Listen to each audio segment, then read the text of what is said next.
गोंडवाना रियासत की रानी, जिनकी वीरता के किस्से आज भी सुनाए जाते हैं। आक्रमणकारियों से अपनी लाज बचाने के लिए रानी ने प्राणों की आहुति दे दी। अब उसी रियासत की रानी की वीरता को याद रखने के लिए उनके गढ़ का कायाकल्प किया गया, जिसके बाद पर्यटन की गतिविधियां बढ़ गई हैं। ये रिपोर्ट देखिए।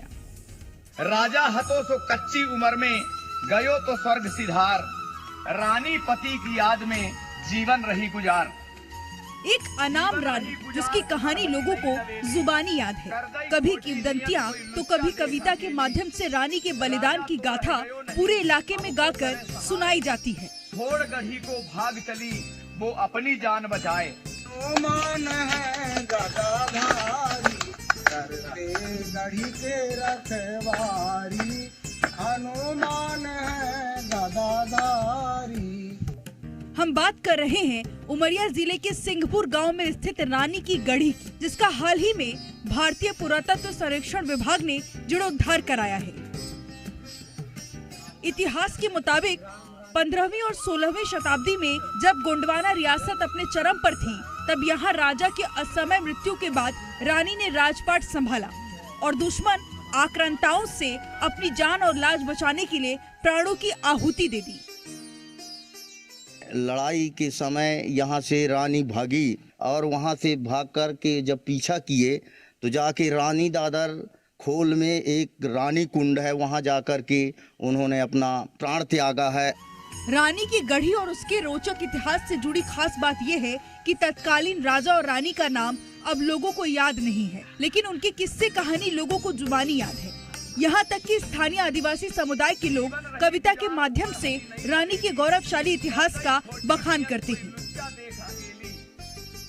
उत्तर दिशा में दरवाजा है शोभा की खान, वहीं पे सीना तान के खड़े वीर हनुमान। खड़े वीर हनुमान गढ़ी है अजब पुरानी, कहते सबई सयान यहाँ पर रहती थी एक रानी। स्थानीय सांसद और विधायकों के प्रयासों से इस गढ़ी का कायाकल्प कराए जाने के बाद जीर्ण शीर्ण हो चुकी रानी की गढ़ी अब सुंदर रमणीय पर्यटन स्थल के रूप में तब्दील हो चुकी है। आलम यह है कि यहाँ अब लोगों का आना जाना बना रहता है।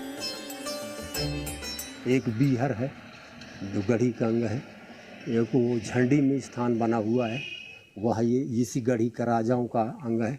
रानी जो है बता रहे हैं, रानी घोघरा घोटछत्र नाले में जाकर समापन हुई। ये गढ़ी देखते रहे हम कि जर्जर हालत में थी, उसका फिर पूर्ण उद्धार इसी तौर से हुआ और सभी इस क्षेत्र के जो हैं वो यहाँ आकर के और देखते हैं, रहते हैं। गोंडवाना रियासत कालीन से ये गढ़ी 2 मंजिला बनी है, जिसमें चारों दिशाओं में किलेनुमा बुर्ज बने हुए हैं।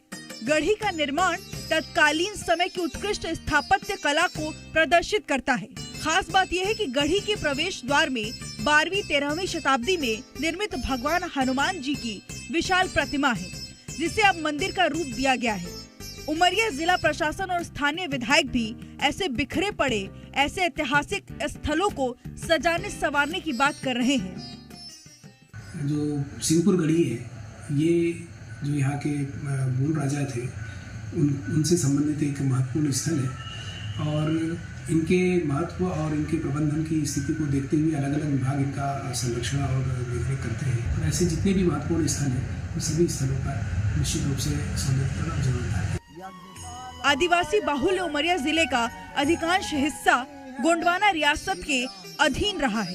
खास बात यह है कि विधायक शिव नारायण सिंह के प्रयास से पहली बार रानी के गढ़ी से जुड़े इतिहास और स्थल को सार्वजनिक रूप से लाने का प्रयास किया गया है। अब इंतजार है जिले के अंदर अन्य स्थलों के कायाकल्प की। अरुण त्रिपाठी, जी मीडिया, उमरिया। हनुमान है गदाधारी।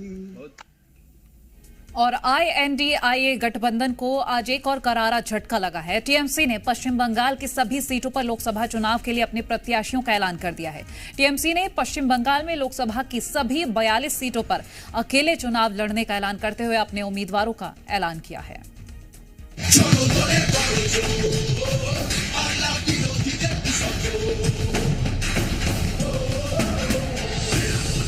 बंगाल में ममता बनर्जी ने फूंका चुनावी बिगुल।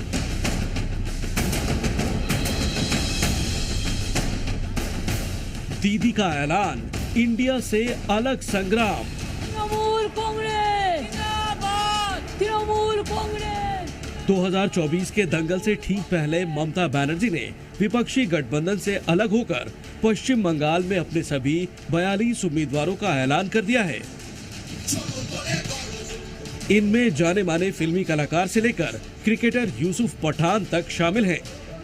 कोलकाता की रैली में दीदी ने अपनी पार्टी के इन तमाम 42 सितारों को जमीन पर उतार दिया, जिसके बाद एक झटके में टीएमसी के साथ कांग्रेस के गठबंधन की उम्मीदें हवा हो गईं और लाख कोशिशों के बावजूद पश्चिम बंगाल में इंडिया गठबंधन टूटकर अलग हो गया। ममता बनर्जी ने ऐलान किया कि पश्चिम बंगाल में टीएमसी अकेले ही चुनाव लड़ेगी और बंगाल ही देश को नया रास्ता दिखाएगा। देश कौन पथे चलबे, तृणमूल कांग्रेस ठीक करबे, बेंगल ठीक करबे, बांग्लाई दिशा देखाबे, बांग्लाई पथ देखाबे, बांग्लाई रास्ता देखाबे। हालांकि टीएमसी उम्मीदवारों के ऐलान के साथ ही ममता पर विपक्ष के हमले तेज हो गए हैं।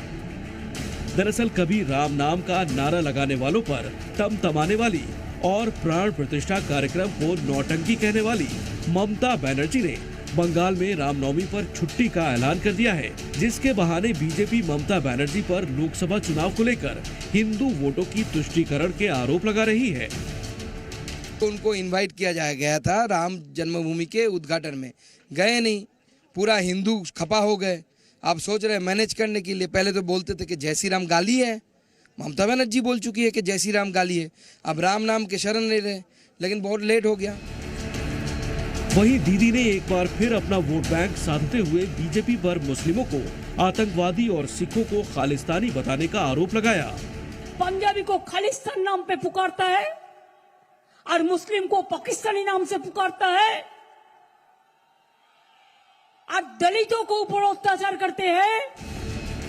इस बीच बीजेपी ने टीएमसी को कैंडिडेट इंपोर्ट करने के लिए भी ममता पर निशाना साधा।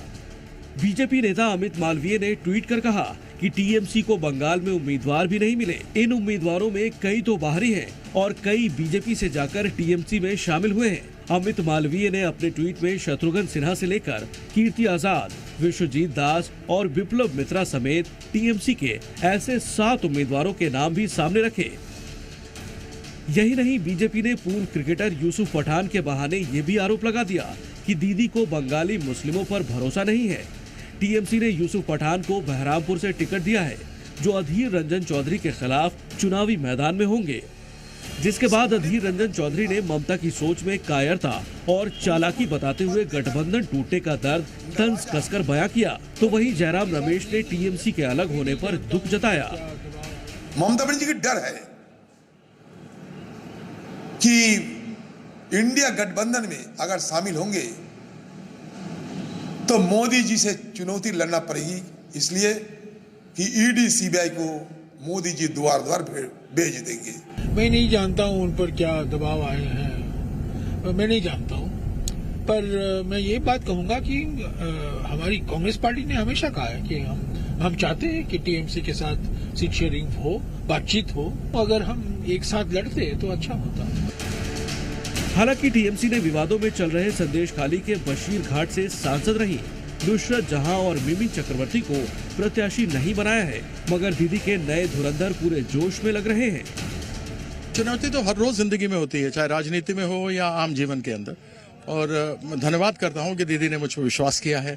हमारे पूरे तृणमूल की पार्टी जो है, वहां के जिला जहां हमको घूमने का अवसर मिला है, उन लोगों ने विश्वास किया है। हम सिर्फ आपके माध्यम से प्रार्थना करेंगे कि दुर्गापुर के लोग हमें आशीर्वाद दें, जिससे उनकी आवाज हम पार्लियामेंट में बुलंद कर सकें। बिल्कुल मिलेगा, पर वो हेल्दी होगा, गंदगी नहीं रहेगी उसमें, वो बहुत बढ़िया होगा, अच्छा होगा, क्योंकि वो मेरा कलीग है ना, बहुत पिक्चर किए हैं एक साथ दोनों। She was a good friend of mind. वो पॉलिटिक्स में राइवल है, अपने में मन में राइवल बिल्कुल नहीं है हम लोग। पता नहीं वो क्या सोचेगी, पर मेरे तरफ से तो वो राइवल नहीं है। वो अपना काम करेंगी, मैं अपना काम करूंगी, जनता डिसाइड करेंगे।